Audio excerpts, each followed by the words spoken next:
ragazzi, eccoci in sella alla BMW R1250 RS. Attenzione ai correttori ortografici perché vi faranno uscire sempre GS. No, questa è la RS che condivide con la GS nel 2019 il nuovo motore Boxer cosiddetto Shift Cam. Cosa vuol dire? Che ha la fasatura variabile delle valvole di aspirazione che, pensate, addirittura lavorano in modo asincrono per migliorare proprio lo riempimento delle camere di combustione di questi due grandi cilindri che portano la cubatura complessiva adesso a 1254 cc, 136 cavalli, 143 Nm, ma credo che tutti questi numeri li conosciate già perché sono comuni anche alla BMW R1250 GS e all'RT che abbiamo già provato sia io che Edoardo, i due pelatoni di Moto.it. Eccoci, adesso siamo in sella alla RS, quindi Boxer declinato in chiave Sport Touring.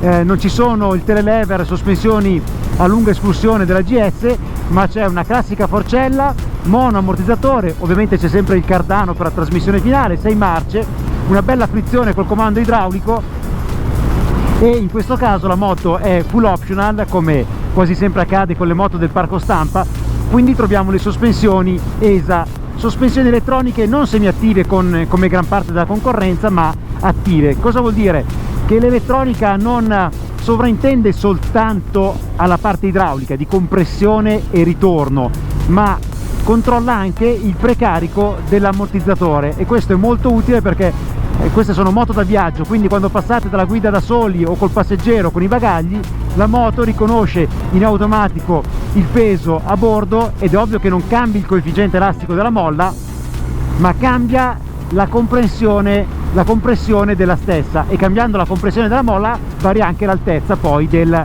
retrotreno. Questo è molto importante perché abbiamo sempre l'assetto migliore per la guida della moto. Adesso le valigie montate con anche un po' di cose dentro, la catena antifurto e altri oggetti, quindi la moto sa benissimo cosa sta trasportando, compreso il pilota da circa 90 kg vestito, e l'assetto è molto preciso. BMW molto bella tra le curve, scende benissimo in piega, molto facile rotonda. È un po' aumentato il peso perché vi ricordo che adesso il Boxer Shift Cam è Euro 5 e il peso è salito a 243 kg in ordine di marcia, ma la moto resta guidabilissima. Ho il parabrezza regolabile su 2 posizioni, scusate se tolgo le mani a bassa velocità, lo rimetto a posto, e quando è basso protegge molto poco e la cosa va bene d'estate, se no prenderemmo soltanto aria calda e invece ci rinfresca un po' l'andatura. In questa posizione ripara molto bene senza dar fastidio agli occhi del pilota, e questo è molto importante. Comandi molto comodi, c'è anche il cambio con l'assistenza a salire e scendere di marcia che è perfetto a salire di rapporto, mentre quando scendo uso il più delle volte la frizione perché è un po' duretto. Adesso ho fatto una scalata, salgo, a salire è molto morbido, scendo 2 marce qua, ecco, va a seconda dei momenti. Se imbroccate il giusto regime del motore è morbido, altrimenti diventa un po' duretto. Però a questo proposito vi posso dire che ho già sentito dei possessori di moto con la Boxer 1250 e mi hanno detto che dopo il primo tagliando, che tra l'altro è gratuito, la situazione migliora molto. Questo io non ve lo posso dire perché il tagliando non l'ho ancora fatto. Altri dettagli molto significativi sono la regolazione delle sospensioni con questo tasto qua.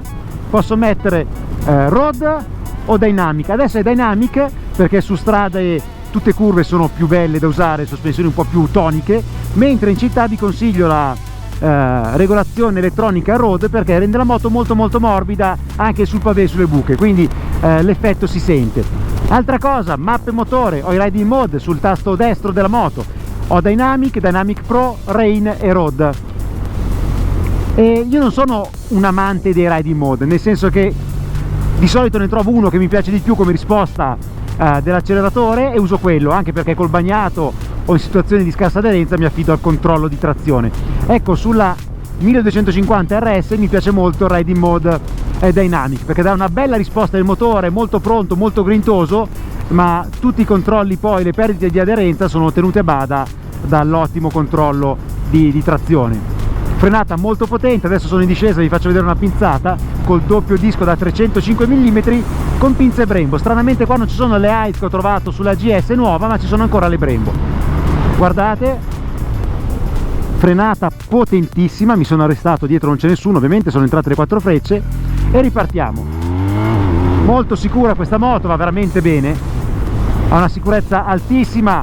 Tra l'altro è un pensiero a chi non userà mai le Maxi Enduro fuoristrada: valutate queste Sport Touring perché sono veramente comode. Il manubrio è moderatamente caricato, non dà fastidio perché è abbastanza alto, la sella è molto bassa da terra, solo 76 cm. Guardate nel misto, più lento, come si manovra bene in seconda, come percorre i tornanti.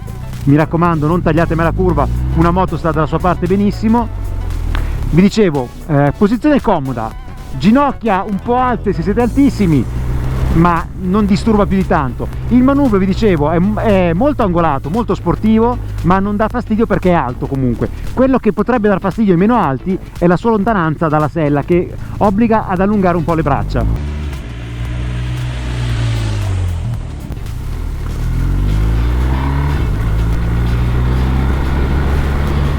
Appena usciamo dal centro abitato vi faccio sentire anche questo motore. L'ho usata in città, è molto comoda perché il peso è basso, quindi si manovra bene, 76 cm è un'altezza alla portata di tutti, anche perché la sella è molto stretta tra le gambe. Moto molto sicura, e poi guardate già a 4000 giri come spinge. È veramente pronto, il motore boxer a fasatura variabile, e poi appena un po' di allungo, guardate in seconda se apro, bisogna subito attaccarsi ai freni. Vedete che prendo velocità che non sono raccomandabili su strada. Torno a più miti consigli, però volevo farvi vedere l'allungo che è veramente potente fino a 8000 giri. La potenza massima è sotto gli 8000, appena sopra i 7000 giri, ma si può allungare tanto. Cambi di marcia molto veloci, potete decidere se usarlo con un rapporto basso o alto. Tra l'altro vi posso anche anticipare che la velocità massima dichiarata da BMW volutamente è soltanto indicata come superiore ai 200 orari, ma questa è una moto che corre a 230 orari veramente senza fatica. Se andate in Germania sarà efficacissima anche sulle loro autobahn. Guardate qua nel misto, frenata potente, modulabile, forcella che non affonda grazie all'elettronica, attiva. Guardate anche se pinzo, non ho nessun affondamento, carico sui polsi giusto da moto Sport Touring, asfalto bagnato, ma qui ho le gomme che mi vengono in aiuto. Guardate, tratti più stretti, guardate che belle mucche anche ci sono qua. Sono già a 110, rallento di nuovo, vedete, basta mettere 2 marce, seconda, terza, quarta, e le velocità diventano importanti. Però quello che piace di questa moto non è tanto l'allungo, cercare le velocità, è proprio la risposta. Posso mettere la quinta, guardate che progressione ha in basso. Sono a 2000 giri, non c'è uno strappo del box, questo lo sapete già, è un motore che non strappa mai, e riprendo sfiorando il gas in sesta a 2300 giri. Meravigliosa. Tra l'altro la strumentazione TFT adesso è di serie, schermo da 6,5 pollici, molto ben leggibile.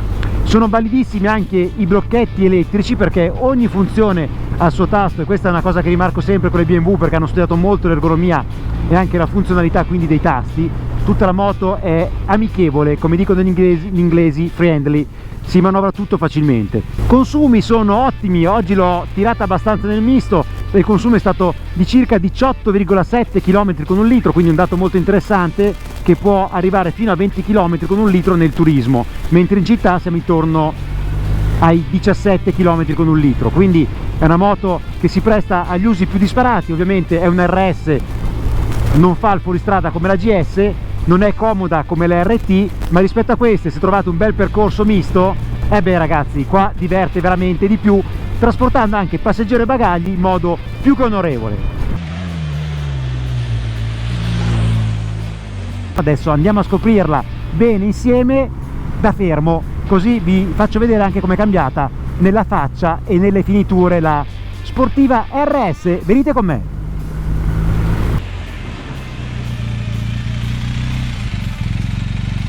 Amici di Moto.it, ciao a tutti dal lago di Como. Qua dietro guardate che bello, ed è stato oggetto adesso della prova, l'avete vista con la GoPro, della BMW R1250 RS. Tra l'altro, se il video vi è piaciuto, vi ringrazio innanzitutto che l'avete visto fino a qua, e secondo, iscrivetevi al canale, che è una cosa per noi di Moto.it veramente importante, sapere che siete sempre di più a seguirci.